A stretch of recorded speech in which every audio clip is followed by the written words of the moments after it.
Hey guys, we'll be starting in, I don't know, 5 or 6 minutes. We'll kind of wait until a little bit gone 12 so that everybody who is coming gets a chance to join.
Good afternoon, everybody.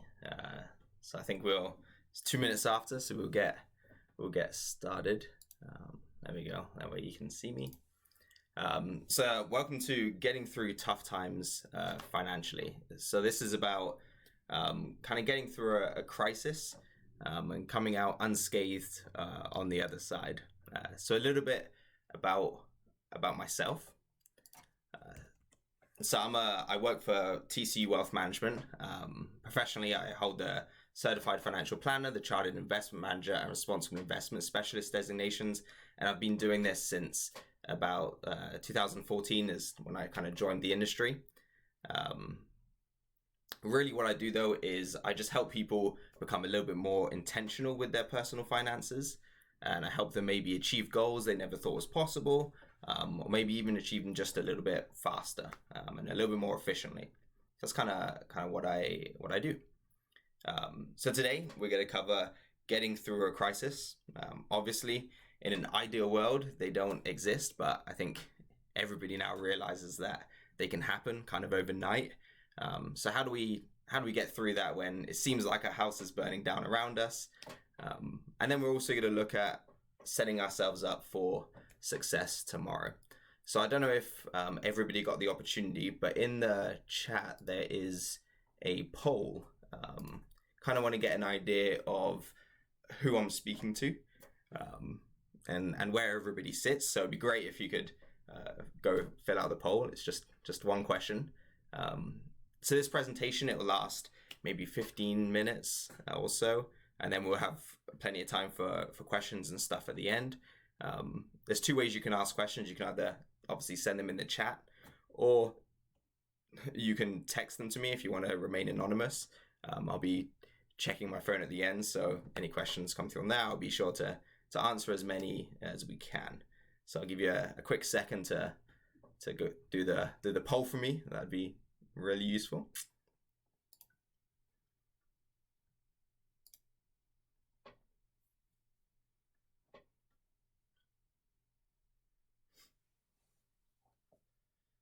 So maybe give it another few seconds.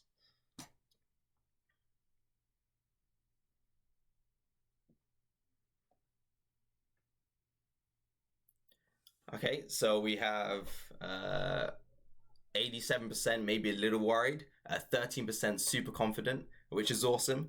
I'm a big believer, and if you understand you're confident yourself, then maybe help those people that are less confident. Even if you're super confident, I guarantee you know somebody or are close to somebody that isn't as confident and maybe struggling with this. So I encourage you to speak to them about it. I know money is a taboo topic, but you'll be surprised how good it can feel to help somebody else out where you may be strong. And then for those people that are worried, hopefully you'll take something away from this, and that's kind of what this is for, and why I'm doing this. So let's cut to the chase. We'll start off with the solution. And if you speak to anybody that has a high stress job, so think of like a CEO or like a surgeon who's has somebody's life in their hands, or even like the military where somebody's actively trying to kill them, all of these very high stress situations, if you speak to them about how they manage that stress and how they get through it and perform under that stress, they'll all tell you something very similar. They'll tell you that you have to focus on what you can control and things that will make a difference. And it's no different in any crisis. And I know it's easier said than done. So what we're going to look at is some areas where you can control when it comes to personal finances. And really with personal finances, there are two areas that you can control. One of them is your income, and then the other is expenses, so things that you spend money on.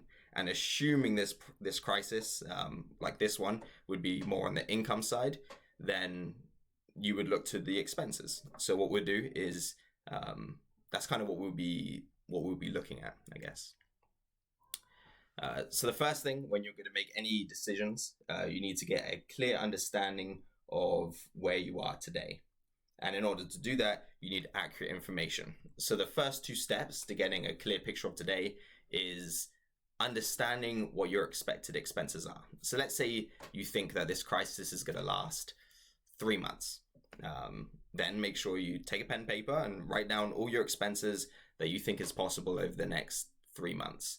And the second step is writing a non-negotiable list of expenses. And fortunately, during this crisis, the banks have been very, very nice and let payments be deferred and things like that for loans. But that's not always going to be the case. But you do want a list of non-negotiable expenses, for example, food and things like that, and you'll see why later on. And then you need a list of expected income. And I'm a big believer in plan for the worst and hope for the best. So you also want to do this for worst case scenario. So if you think it's going to last 3 months, maybe do it for 5 months. If you think you're going to earn X amount over this time, what's worst case? So what if you did have an income hit and then you was on basic income or whatever it is? But you want to get an idea of what worst case could be. And then number 5, you answered, do you have enough? And for a lot of people that I've done this with, they're actually worried over nothing. Maybe you are a little bit concerned and you realize you don't have anything to be concerned about. Maybe you have enough savings to cover yourself.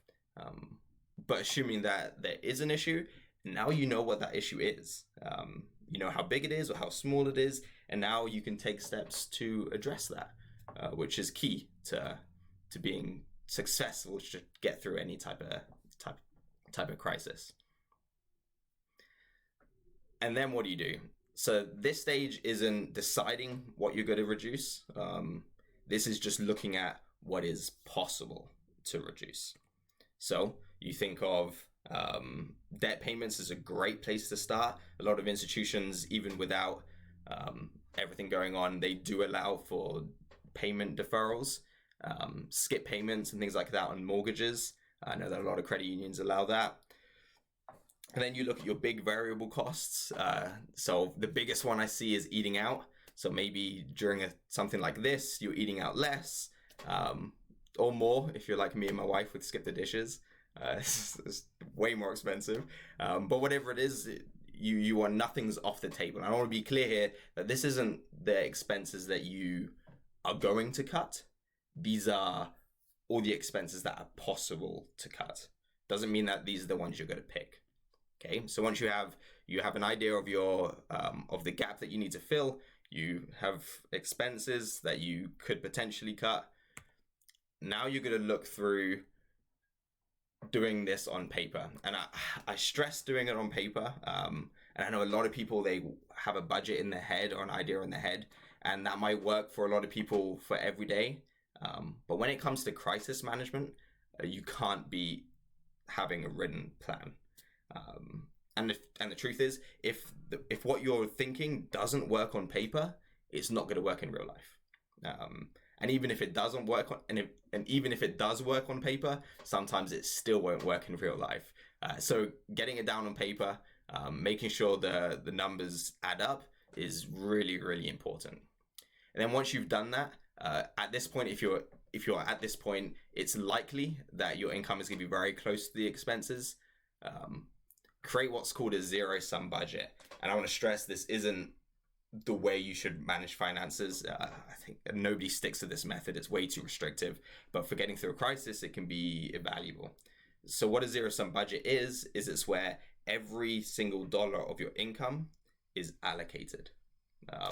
So if you're earning $1,000, every dollar from $1,000 is allocated for.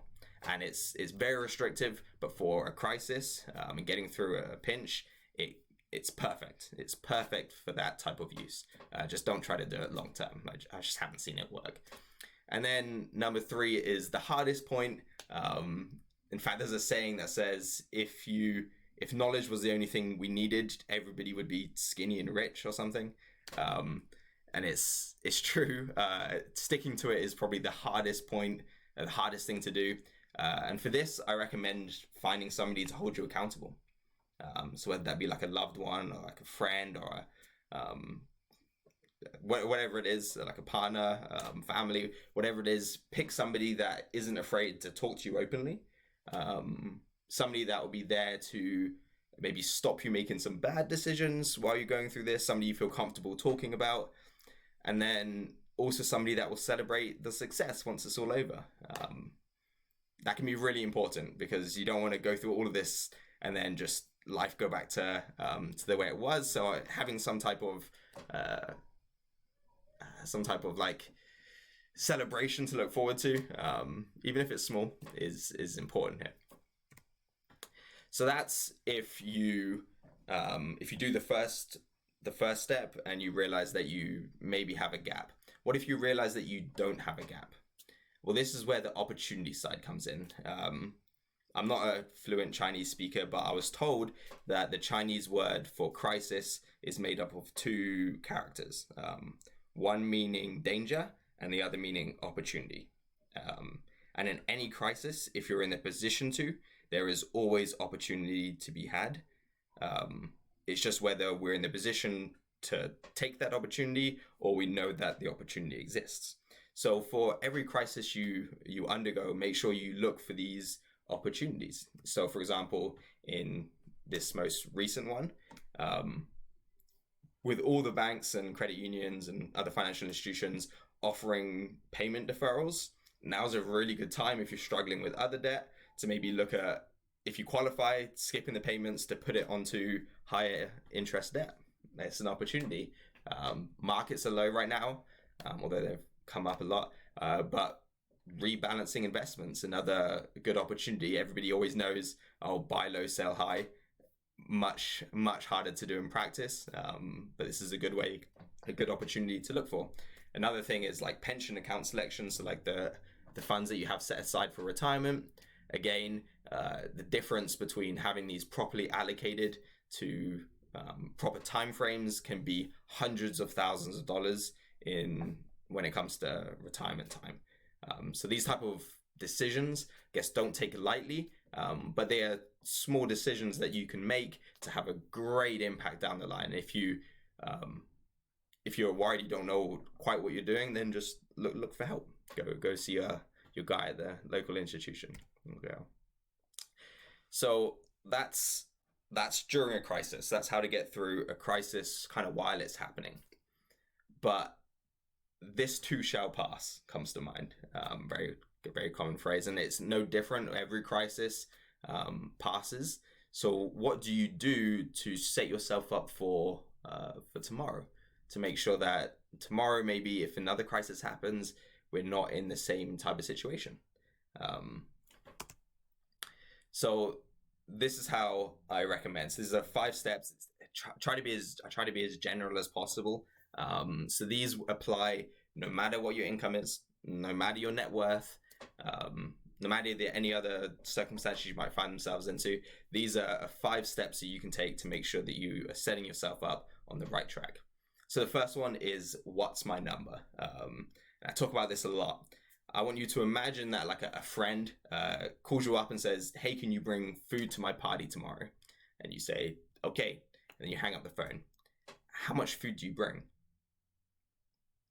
Like, there's so much more information you need to know. You need to know how many people are coming. Have they already eaten? Is anybody else bringing food, etc.?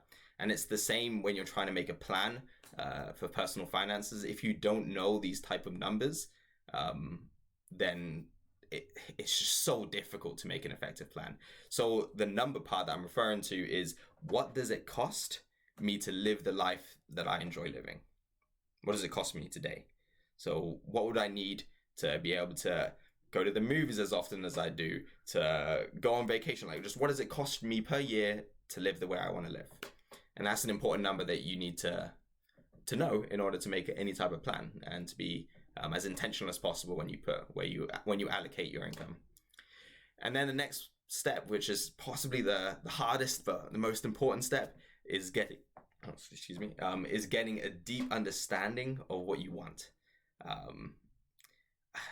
Like, the best way to describe this is, imagine going home today and you just seeing a bunch of like construction stuff in your living room, or you can kind of tell that it's from IKEA, but you have no idea what it is and you have to build it. the more information you have about what it's meant to look like at the end, the easier it is to build this. If you know that it's a bookcase, maybe you will approach it a little bit different than if you think it's a wardrobe. And it's not to say, even if you have the full blueprint and you have instructions, it's not to say it's easy, but it's much easier doing it that way than if you have no idea what this thing is supposed to be. And it's the same personal finances. If you have an idea of where you're heading, an idea of what you want, the more detail, the better, but some idea is better than, I don't know. And then number 3, emergency funds. And I think people have taken a little bit more notice of this with recent events. But this is where I kind of differ from a lot of professionals. When it comes to paying down debt versus emergency funds, I don't recommend putting everything towards debt. All it takes is like a roof to leak or like a car to break down for you to be underwater again. So I strongly encourage at least 1 month's expenses in an emergency fund as the bare minimum. And that's before you start putting serious amounts towards paying down debt. That way, even if something does happen, which something always happens, you're covered and you don't end up taking 5 steps back to every step forwards. And number 4 is getting professional help. If you're like the majority of people, you weren't taught how to manage personal finances. It still amazes me how, as humans, we can go to school to send guys to the moon or create artificial intelligence or like replace a heart in somebody's body. But during this time, we're not taught how to manage finances, which is something that everybody has to do. So it means we kind of take as much information from places we think are reliable. So if you're in that boat that you think you may need professional help, don't be ashamed. It's very common. The majority of people are in the same boat, but don't be afraid to go get that help. And number 5, this is probably the touchiest one, but evaluating the team or evaluating where you get your advice. A lot of people are in different economic circumstances than maybe their parents were or their friends are now. So where you get your advice is important. Just because something worked for like your parents or a friend doesn't mean the same thing is going to work for you in your situation. So evaluating where you get your advice can be so important to your future success. And just like you wouldn't go to an accountant to ask for help about medical stuff, you wouldn't go to a doctor to ask for tax advice. This is the same type of thing. You want to make sure that where you're getting your advice, you're qualified. So that's kind of how you get through a crisis. Kind of went there pretty quickly, and then how you set yourself up for tomorrow. So David Sibley says he always likes the 70-20-10 rule. 70% expenses, 20% savings, 10% debt. Yeah, that's a good rule. It's good to have a rule. I think it really depends on what the end goal is. Some people save as much as 60% of their income. It really depends on what you're going for and what the end goal is. Which is why getting a deep understanding of what you want is really important. But anyway, that's everything that I had kind of wanted to make sure I covered. I have had a few texts, so I will give everybody a few minutes to send any more questions in, and then I'll cover these questions that I have here.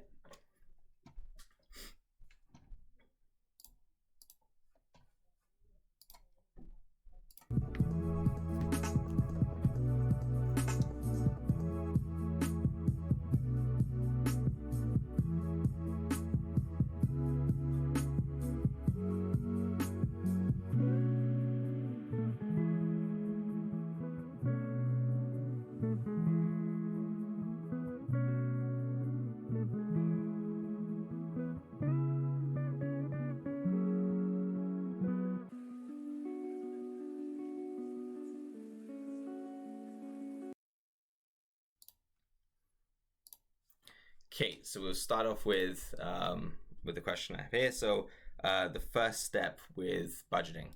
Um, so I guess budgeting is a little bit different than cash flow management. But so the first step would just be writing down all of your expenses.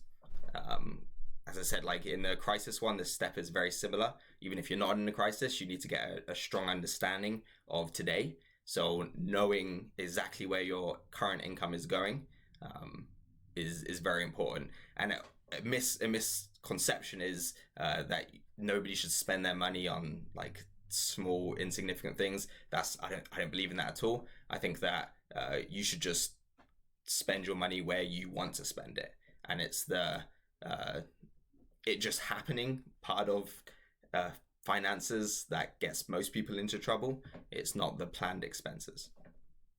Okay, and then number one step to reaching financial freedom, or tip, I guess. Well, that's a hard one. I mean, as I said, there's two aspects to personal finances. One is income, and one's expenses. Increase in income, I'm not an expert on, but that's obviously an important aspect.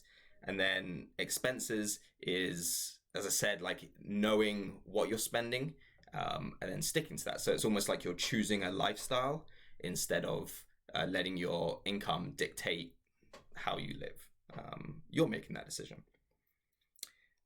Biggest mistake people make with finances, um, probably not getting help. I think a lot of people that understand that they need the help and they go get it. I think a lot of these people are already on the right track when it comes to personal finances.